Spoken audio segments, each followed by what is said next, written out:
अस्सलाम वालेकुम, welcome to साकी फ़िज़िक्स अकेडमी। आज हम डिस्कस करेंगे chapter number 1 matrices class 9 mathematics. तो फर्स्ट ऑफ़ ऑल मैट्रिसेस क्या होते हैं और इसका कंसेप्ट और तसव्वुर किसने दिया, इसको रिप्रेजेंट कैसे किया जाता है, इसमें बेसिक चीज़ें यानी रोज़ और कॉलम्स क्या होते हैं, उसके बाद आर्डर ऑफ मैट्रिसेस और इक्वल मैट्रिसेस क्या होते हैं, इनको डिस्कस करने के बाद हम जाएंगे एक्सरसाइज 1.1 पे। क्योंकि किसी भी चीज़ की बुनियाद का अगर हमें पता है तो हम उसे इजीली सॉल्व कर सकते हैं। अगर हम उसकी बेसिक्स को नहीं जानते तो हम उसको किसी भी तरह से सॉल्व इजीली नहीं कर पाएंगे। तो फर्स्ट ऑफ ऑल हमारे पास है यानी मैट्रिक्स या मैट्रिसेस क्या होते हैं। तो अ रेक्टेंगुलर अरे of real number enclosed with in brackets, यानी हकीकी आदाद की मदद से एक मुस्ततिली बनावट जो होती है उसे हम किसका नाम देते हैं, मैट्रिक्स का, यानी कॉलम। तो फर्ज किया लेट सपोज हमारे पास नंबर हैं 1 2 3 6 8 और 9। तो इसको अगर हम ब्रैकेट्स में बंद कर देंगे तो ये क्या कहलाएगा, हमारे पास एक मैट्रिक्स आएगा। उसके बाद जो मेन चीज़ है कि मैट्रिक्स का तसव्वुर कंसेप्ट किसने दिया था, तो ये दिया था आर्थर क्ले ने, यानी आर्थर क्ले ने दिया था। कब दिया था, इन 1858, यानी 1858 में आर्थर क्ले ने कंसेप्ट ऑफ मैट्रिसेस दिया था। उसके बाद मेन चीज़ है कि किसी भी मैट्रिक्स को रिप्रेजेंट करने के लिए हम कौन सी चीज़ इस्तेमाल करते हैं। तो हमेशा इंग्लिश के जो कैपिटल अल्फ़ाबेट्स होते हैं यानी कैपिटल हरूफ तहजी होते हैं उससे हम रिप्रेजेंट करते हैं, यानी कैपिटल अल्फ़ाबेट्स ऑफ इंग्लिश, यानी इंग्लिश के जो बड़े हरूफ तहजी हैं उनकी मदद से हम किसी भी मैट्रिक्स को रिप्रेजेंट कर सकते हैं। लेट्स सपोज हमारे पास ए बी सी एटसेट्रा किसी भी तरह से, यानी ये हमारे पास एक मैट्रिक्स था। तो इसे हम रिप्रेजेंट अब कैसे करेंगे, यानी अगर हम इसे कह दें सी तो सी हमारे पास क्या होगा, कैपिटल। तो यानी इस तरह से हम इसको रिप्रेजेंट कर सकते हैं। और उसके बाद जो मैट्रिक्स के मेंबर होते हैं, एलिमेंट्स होते हैं, उसे हम अंग्रेज़ी के छोटे हरूफ तहजी यानी स्मॉल अल्फ़ाबेट से रिप्रेजेंट करते हैं। जैसे सिंपल ये करें ए बी सी डी आ गया, एच और जी। तो हमेशा उसके जो मेंबर्स होते हैं या एलिमेंट्स होते हैं या जो अरकान होते हैं उसे हम छोटे हरूफ तहजी से रिप्रेजेंट करेंगे। उसके बाद मेन चीज़ है यानी रोज़ क्या होती हैं और कॉलम्स क्या होते हैं। तो रोज़ देखें, ये जो इस तरतीब में इस अंदाज में जो हमारे पास एंट्रीज आएंगी उसे हम किसका नाम देते हैं, रो। और इसे इंग्लिश में कहते हैं यानी हॉरिजेंटल। जो एंट्रीज होंगी यानी वो हमारे पास क्या कहलाएंगी, रोज़, यानी दे एंट्रीज या they horizontal entries in horizontal way, horizontal way is called रोज।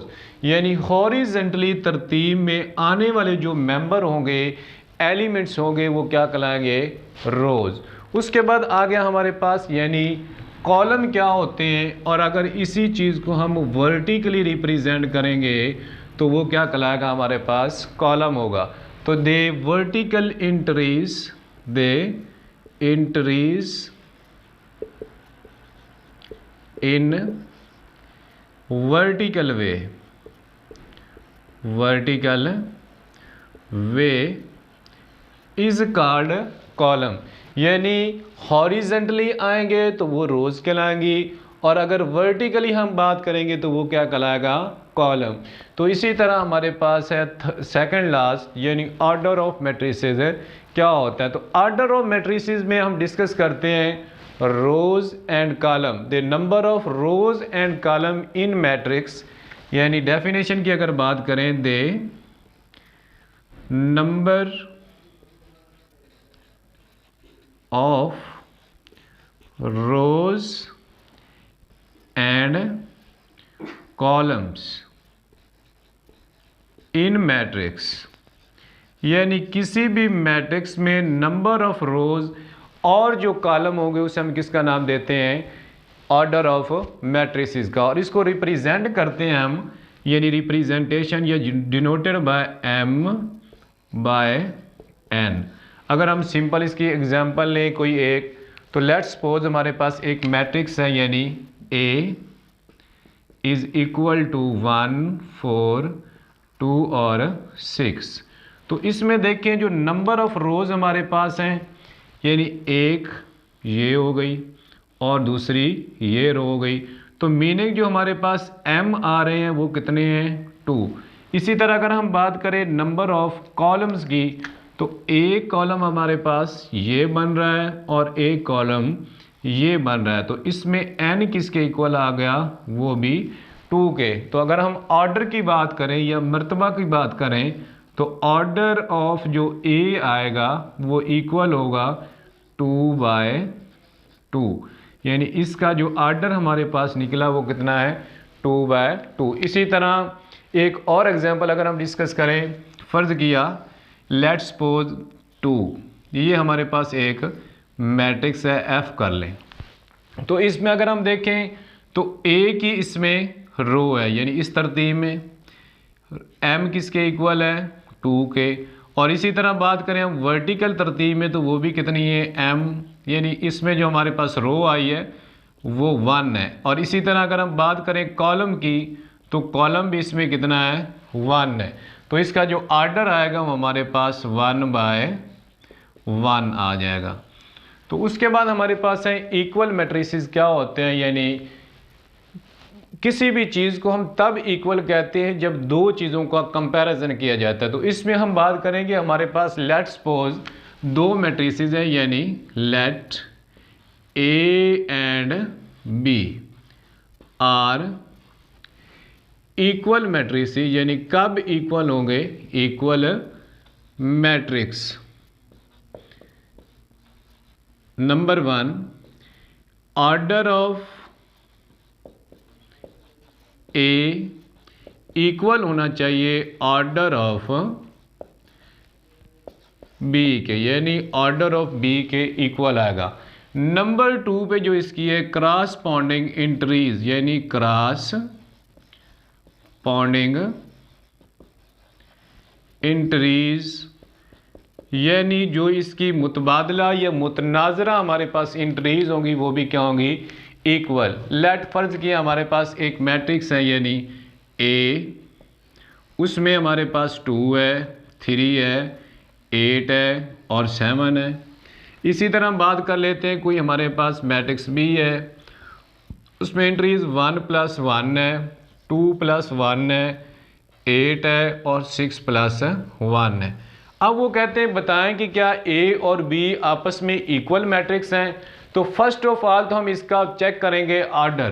तो इसका ऑर्डर यानी इसमें एक रो 2, कॉलम भी कितने हैं इसमें 2, तो यानी 2/2 इसका ऑर्डर हो गया।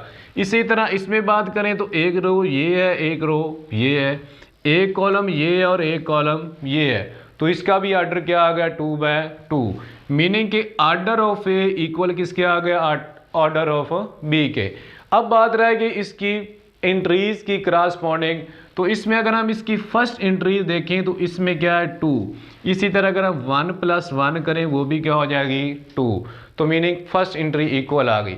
उसके बाद अगर हम बात करें सेकंड की तो इसमें 3 है, 2 + 1 भी कितना होता है 3 होता है, तो मीनिंग इसकी सेकंड एंट्री भी क्या है इक्वल है। इसी तरह अगर बात करें थर्ड की 8, तो यहाँ पर भी क्या है 8 है। इसी तरह ये 7, तो इधर 6 + 1 भी कितना होता है 7। तो मीनिंग क्या हो गया कि दोनों कंडीशन पूरी हैं, तो A इक्वल किसके आ जाएगा B का। तो इस तरह के जो मैट्रिसेस होते हैं वो क्या कहलाते हैं इक्वल मैट्रिसेस। तो हमने डिस्कस किया मैट्रिक्स क्या होता है, यानी रेक्टेंगुलर अरे of real number enclosed with in bracket होगा तो हमारे पास कहलाएगा मैट्रिक्स। उसके बाद गिवन किसने किया, आर्थर क्ले ने किया था। कब दिया था, इन 1858 में। रिप्रेजेंटेशन के लिए हम कैपिटल इंग्लिश के वर्ड यूज़ करते हैं, जैसे ABC है। और उसके बाद रोज़ क्या होती है, द इंट्रीज इन हॉरिजेंटल वे में, हॉरिजेंटली यानी उफ़क़ी तरतीब में जो अरकान आएंगे, जैसे ये हमारे पास रेड के रिप्रेजेंट किया हुआ है तो इसे कहते हैं उफ़क़ी यानी हॉरिजेंटली।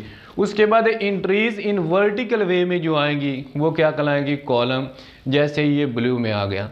इसी तरह ऑर्डर ऑफ मैट्रिक्स क्या होता है, यानी किसी भी the number of rows and column in matrix, यानी किसी भी मैट्रिक में नंबर और रोज हो या नंबर ऑफ कॉलम हो तो उसे हम किसका नाम देते हैं, ऑर्डर ऑफ मैट्रिक्स का। जैसे इसमें हमने बात की 2 ही रोज थी 2 ही कॉलम थे। इसी तरह सेकंड में बात की, इसमें नंबर ऑफ रोज भी 1 थी, नंबर ऑफ कॉलम भी 1 था, तो इसका ऑर्डर क्या आ गया, 1/1 आ गया। इसी तरह बात की भाई इक्वल मैट्रिक्स क्या होते हैं, तो इक्वल मैट्रिक्स में बात की ऑर्डर ऑफ ए इक्वल होना चाहिए किसके, ऑर्डर ऑफ बी के, यानी इसका ऑर्डर इक्वल होगा। नंबर 2 पे करस्पॉन्डिंग एंट्रीज भी क्या होनी चाहिए, इक्वल होनी चाहिए, बराबर होनी चाहिए। तो वो भी हमारे पास क्या, यानी 2 है तो इधर भी 2 होना चाहिए, 3 है तो इधर भी सेकंड में 3 होना चाहिए, 8 इधर थर्ड में तो इधर भी थर्ड में 8 होना चाहिए, इधर 7 है तो इधर भी क्या होना चाहिए, 7 होना चाहिए। तो फिर ये इक्वल होंगे, वरना इक्वल नहीं होंगे। तो इसके बाद हम डिस्कस करेंगे एक्सरसाइज 1. अब हमारे पास है एक्सरसाइज 1.1 का क्वेश्चन नंबर 1, यानी find order of following matrices. तो ये कुछ हमें उसने मैट्रिक्स दे दिए हैं जिसके वो कहता है कि ऑर्डर फाइंड है करना है, यानी उसका मर्तबा कितना है। तो फर्स्ट ऑफ ऑल अगर हम बात करें ए की, तो ए में अगर हम देखें तो जो नंबर ऑफ रोज़ है यानी हॉरिजेंटल इंट्रीज, एक ये हो गया और दूसरी ये हो गई। तो मीनिंग इसमें नंबर ऑफ रोज़ जो हैं वो भी कितनी है, 2 हैं। इसी तरह अगर हम बात करें वर्टिकल इंट्रीज की, तो इसमें जो वर्टिकल इंट्रीज यानी नंबर 1 और नंबर 2, तो ये भी कितनी है, 2, यानी n जो उसने दिया है नंबर ऑफ कॉलम्स वो भी कितने हमारे पास 2 है। तो अगर हम बात करें ऑर्डर की, तो ऑर्डर ऑफ मैट्रिक्स जो हमारे पास निकलेगा वो है 2/2, यानी हमने फार्मूला पढ़ा था कि जो ऑर्डर ऑफ मैट्रिसेस होते हैं फाइंड करने के लिए हम करते हैं m/n, यानी नंबर ऑफ रोज़ 2 थी तो यहाँ पर 2 आ गया, नंबर ऑफ कॉलम्स 2 थे तो यहाँ पर 2 आ गया। तो अगर हम बात करें तो कॉलम ए का जो ऑर्डर ऑफ निकला वो हमारे पास 2/2 है। इसी तरह अगर हम बात करें मैट्रिक्स बी की, तो मैट्रिक्स बी में जो रोज़ हैं यानी नंबर 1 और नंबर 2, यानी m जो है वो भी इक्वल किसके है, 2 के है। इसी तरह अगर हम बात करें कॉलम्स की, तो कॉलम भी इसमें कितने आ गए, 2 ही हैं, यानी 2 है, तो n इज इक्वल किसके इक्वल आ गया, 2 के। और अगर हम इसके ऑर्डर की बात करें तो जो इसका ऑर्डर आ रहा है हमारे पास वो है 2/2, यानी 2/2, यानी ऑर्डर ऑफ किसका, ऑर्डर ऑफ बी क्या निकला, 2 ही रोज़ थी 2 ही कॉलम, तो क्या आ गया 2/2। इसी तरह अगर हम बात करें कॉलम सी की, तो कॉलम सी के अंदर जो हमारे पास या मैट्रिक्स सी में है, तो इसमें जो नंबर ऑफ रो है वो ओनली क्या है, 1, यानी m जो है वो इक्वल है 1 के। इसी तरह अगर हम बात करें कॉलम की, तो एक कॉलम ये है और दूसरा कॉलम ये है, तो नंबर ऑफ कॉलम्स जो हैं वो कितने हैं, 2। तो इसका ऑर्डर क्या हो गया, यानी order of C, order of C equal आ गया 1/2 के, यानी नंबर ऑफ रोज जो होती हैं वो पहले आती हैं और नंबर ऑफ कॉलम्स जो आते हैं वो बाद में आते हैं। इसी तरह अगर हम बात करें डी की, तो डी में जो नंबर ऑफ रोज हैं, एक ये आ गई, दूसरी ये, और तीसरी जो रो है वो हमारे पास ये है। तो m किसके इक्वल आ गया, 3 के, और जो कॉलम है वो ओनली क्या दिया हुआ है, 1, ये वाला। तो यानी n जो है वो इक्वल किसके है, 1 के है। तो जो फार्मूला हमने पढ़ा था ऑर्डर ऑफ मैट्रिसेस का वो होता है m/n। तो m की वैल्यू 3 है, बाय n की वैल्यू कितनी है, 1। तो ऑर्डर ऑफ मैट्रिक्स कितना आ गया, ऑर्डर ऑफ डी किसके इक्वल आ गया, 3/1 के।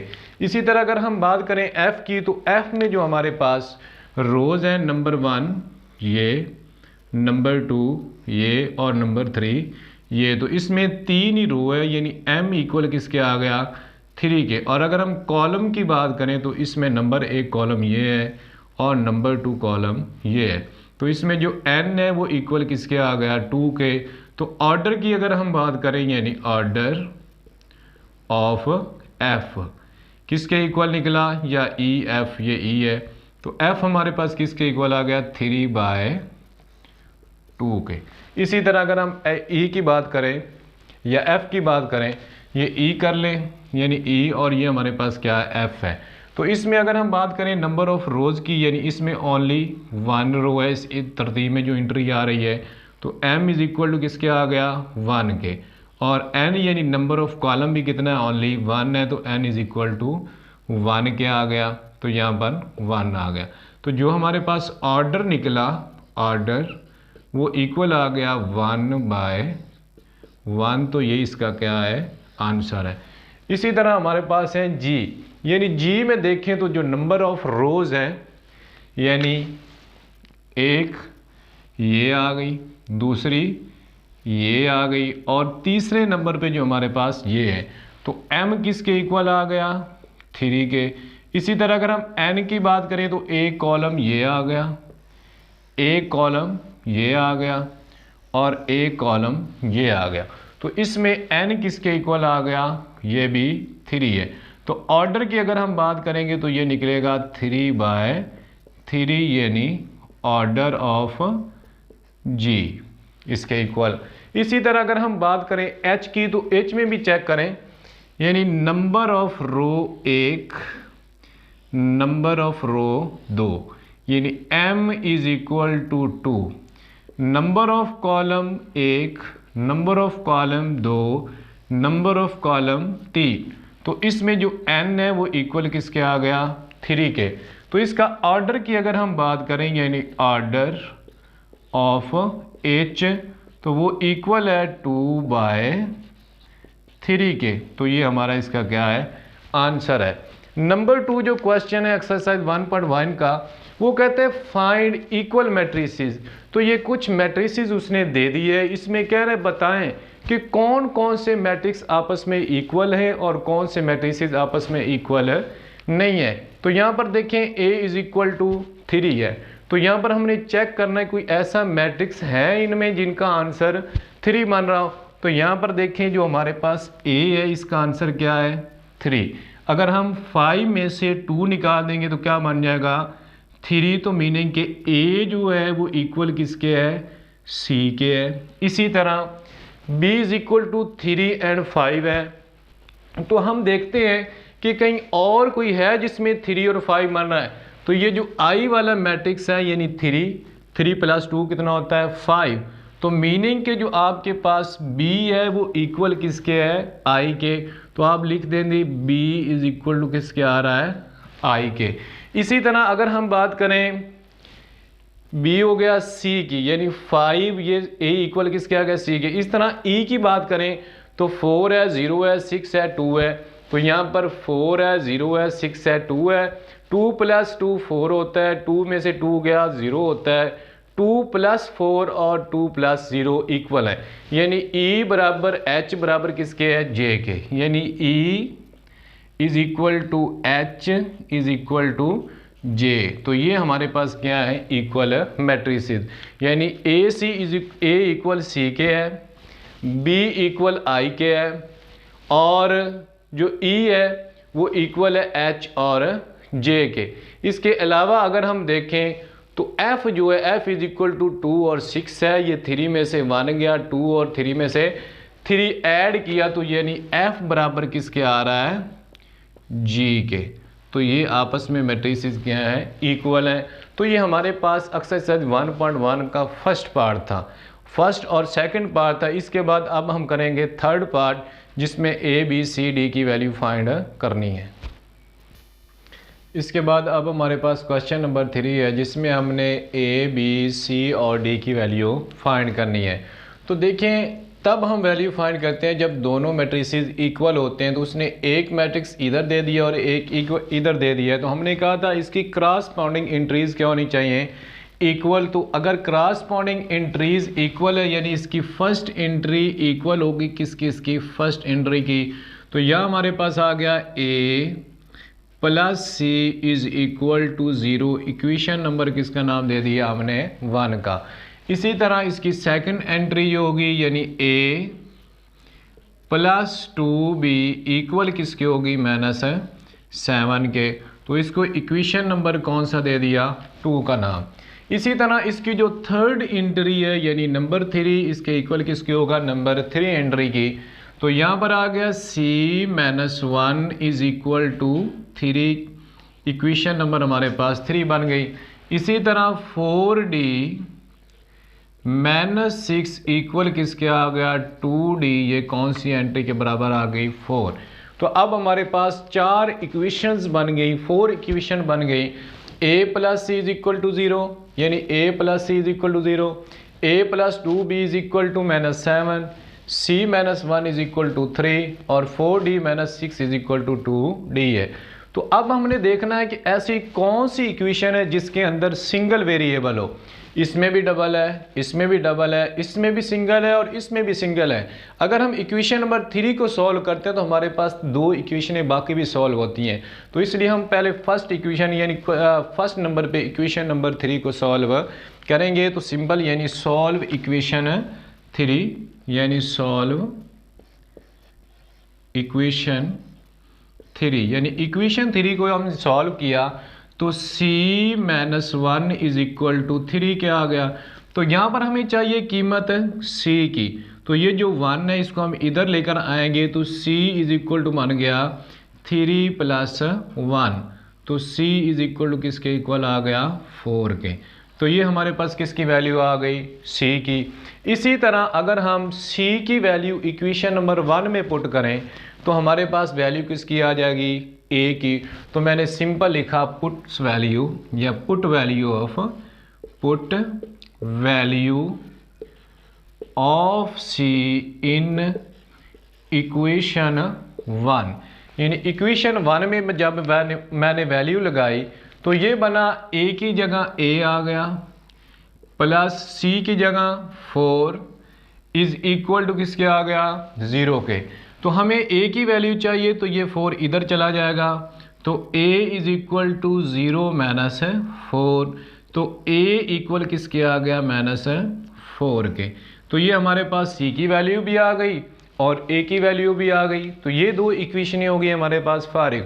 अब इक्वेशन नंबर 2 और कौन सी रह गई, 4। इक्वेशन नंबर 2 में अगर हम वैल्यू पुट करें a की तो हमारे पास किसकी वैल्यू आ जाएगी, b की। तो सिंपल मैंने कहा यानी पुट वैल्यू ऑफ a इन 2 यानी इक्वेशन नंबर 2 में हम जब a की वैल्यू पुट करेंगे तो यहाँ पर a की जगह -4 plus 2b is equal to -7।